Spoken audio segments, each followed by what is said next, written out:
और इधर यूपी के बाद अब महाराष्ट्र और राजस्थान में भी लव जिहाद कानून की मांग उठ रही है। देखिए 1 मिनट में पूरी खबर। यूपी विधानसभा में लव जिहाद रोकथाम का बिल पास कर दिया गया है।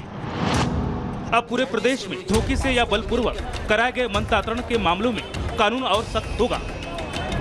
इस कानून के तहत दोषियों को कड़ी सजा का भी प्रावधान है।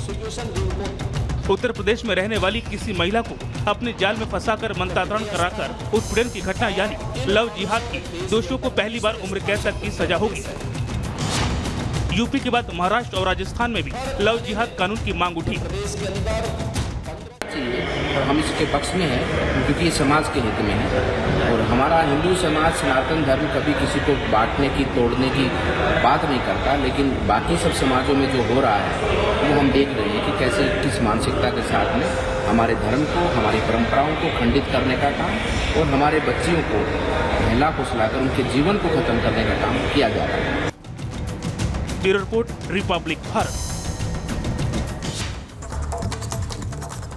और अब बात यूपी विधानसभा की। यूपी विधानसभा में यूपी के सीएम योगी आदित्यनाथ ने जहां चाचा शिवपाल यादव को अखिलेश की तरफ से गच्चा देने की बात कही, तो अब आचार्य प्रमोद कृष्णम ने किस तरीके से शिवपाल यादव पर कसा है तंज, इस रिपोर्ट में आपको दिखाते हैं।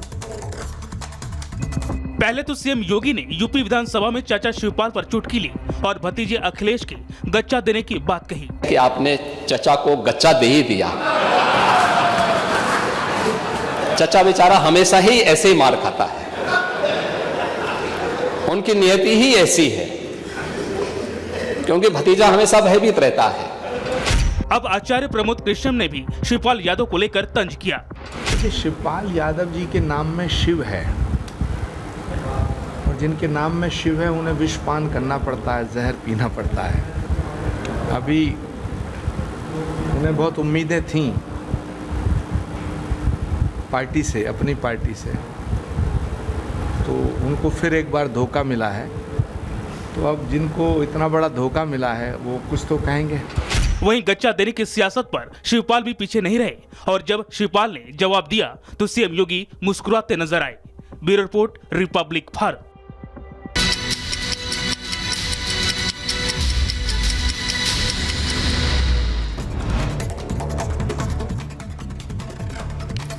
तेलंगाना के निर्मल जिले में चलती बस में युवती के साथ रेप, निजी स्लीपर बस के चालक पर रेप का आरोप, जहां आरोपी की तलाश में जुटी पुलिस। जौनपुर में जमीनी विवाद को लेकर दो पक्षों में हुई मारपीट, जमकर चले फावड़े, मारपीट का वीडियो भी हो रहा है वायरल। पुलिस मामले की कर रही छानबीन। शाहजहांपुर में बच्चों को लेकर दो पक्षों में चले लाठी डंडे, मारपीट का वीडियो वायरल, पुलिस मामले की जांच में जुटी।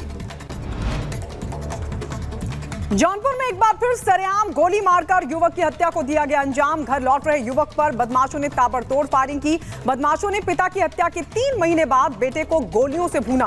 तनाव को देखते हुए गांव में भारी पुलिस फोर्स को किया गया तैनात।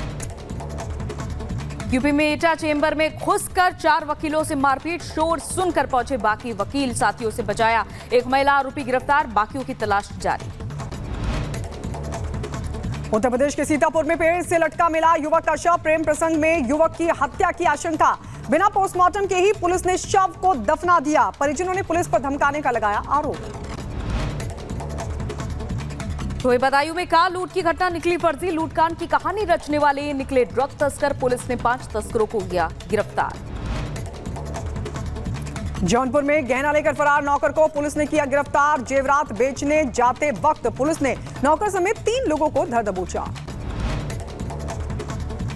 झारखंड में बड़ा रेल हादसा, हावड़ा मुंबई मेल एक्सप्रेस पटरी से उतरी, 2 लोगों की मौत, 20 से ज्यादा लोग घायल। मृतकों के परिजनों को 10 लाख और घायलों के लिए 5 लाख का मुआवजा।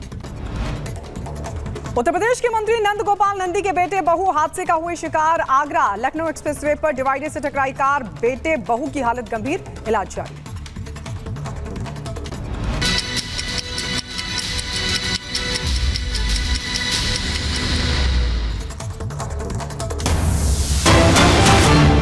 और ये बड़ी खबर आ रही है सामने, लेबनान की राजधानी बैरूत पर हमला हुआ है। तो इजराइल ने बैरूत पर बमबारी की है। हिजबुल्लाह का टॉप कमांडर मारा गया है और इजराइल ने बैरूत बमबारी की पुष्टि भी की है। बीते शनिवार को हिजबुल्लाह के आतंकियों ने लेबनान से इजराइल के शहर पर हमला किया था और इसमें 12 बच्चों की मौत हो गई थी और इसी का बदला लेने के लिए थोड़ी देर पहले इजराइल ने लेबनान के बेरूत पर भीषण बमबारी की है और बमबारी में हिजबुल्लाह के टॉप कमांडर के मारे जाने की खबर सामने आ रही है। इजराइल के रक्षा मंत्री ने हमले की पुष्टि करते हुए कहा है कि इजरायलियों को निशाना बनाने की कोशिश की गई है और निशाना बनाने वालों का नामो निशान मिटा देंगे।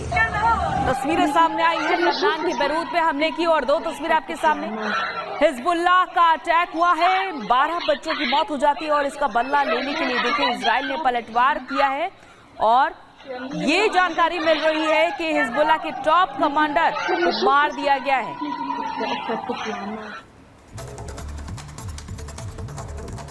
तो आखिरकार इजराइल ने 12 मासूमों की मौत का बदला ले लिया है। इजरायली सेना ने लेबनान की राजधानी बेरूत में घुसकर हिजबुल्लाह पर सीधा अटैक किया। हिजबुल्लाह का टॉप कमांडर मारा गया है। आपको बता दें हिजबुल्लाह के आतंकियों ने 12 मासूमों को मौत की घाट उतार दिया था, जिसका बदला लिया इजराइल ने। रिपोर्ट आपको दिखाते हैं।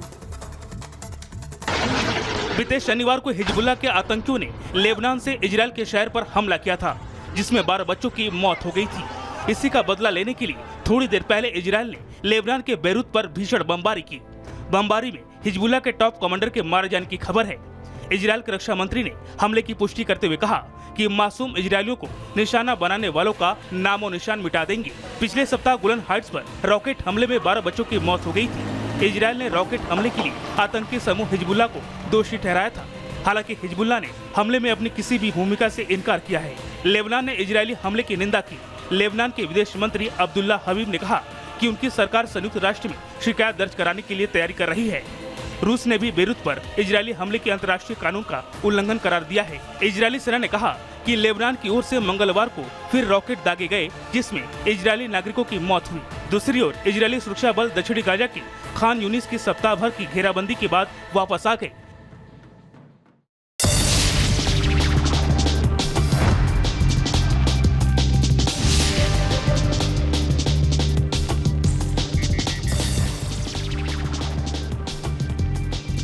इजराइल के रक्षा मंत्री ने हमले की पुष्टि करते हुए कहा कि 12 बच्चों की हत्या के आरोपी कमांडर को निशाना बनाकर हमला किया गया। आगे कहा कि मासूम इजरायलियों को निशाना बनाने वालों का नामो निशान मिटा देंगे।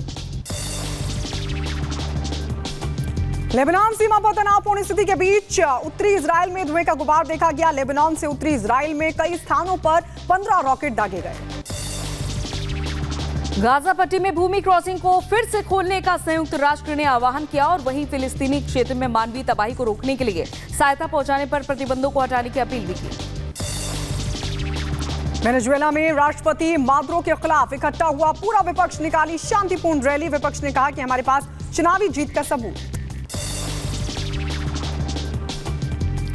वेनेजुएला के रक्षा मंत्री ने सड़कों पर चुनाव विरोध प्रदर्शन को तख्ता पलट बताया। रक्षा मंत्री व्लादिमीर पेड्रिनो लोपेज ने कहा कि एक बार फिर चरमपंथी दक्षिणपंथी तत्वों द्वारा रची गई तख्ता पलट की घटना को हरा देंगे। उधर यूक्रेनी राष्ट्रपति वोलोडिमिर जेलेंस्की ने सैन्य अस्पताल का किया दौरा। सैन्य पुनर्वास केंद्र में मरीजों और चिकित्सकों से की मुलाकात।